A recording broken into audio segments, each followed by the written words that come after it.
Hey guys, welcome back to the channel.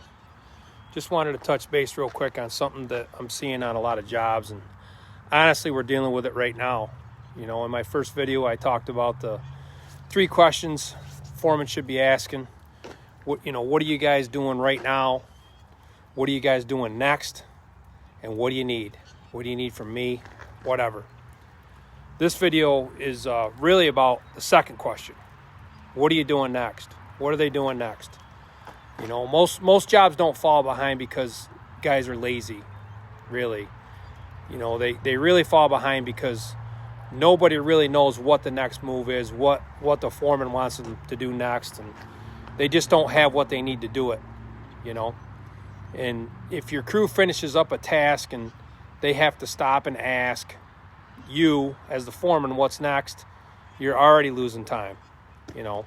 It gets worse when they're hunting down for material. I just witnessed it today. I had a guy so frustrated that, you know, he didn't know what to do.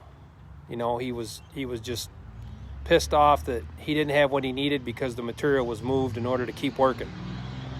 You know, and on a multi-floor job, you know, you need a system. You know, we're running a multi-floor big project here, and I can't have workers just walking back and forth all day, just chasing material, looking for material. You know, it's just very, very non-productive, you know. So what I like to do to just keep things simple is I have an apprentice runner. He stays in the laydown area, organizes the material, makes sure that they know where everything is, and then he pulls what's needed. He knows what to pull because the foreman is contacting him as to what's needed for the journeyman. Then they bring the material to the floors and keep the crew going, keep them rocking and rolling.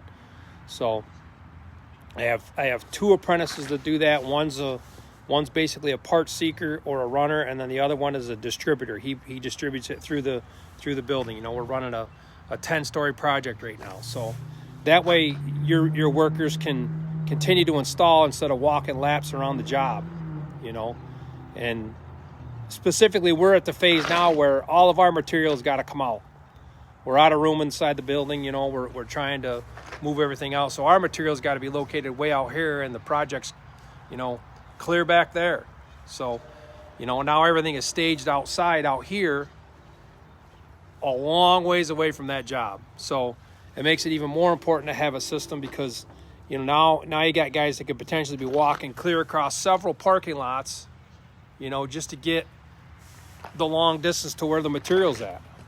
You know, and if you're a journeyman and you're walking, say, a quarter of a mile, whatever it is, just to grab material, that's just lost time on the job.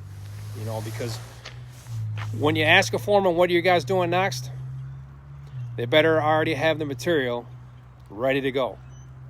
Right now we're working out of a parking lot, and if you don't have a system, you're just burning time. So good foremen just they don't just plan the work.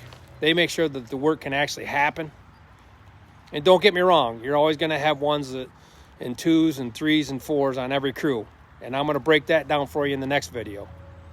In the meantime, it's work, family, chaos, repeat.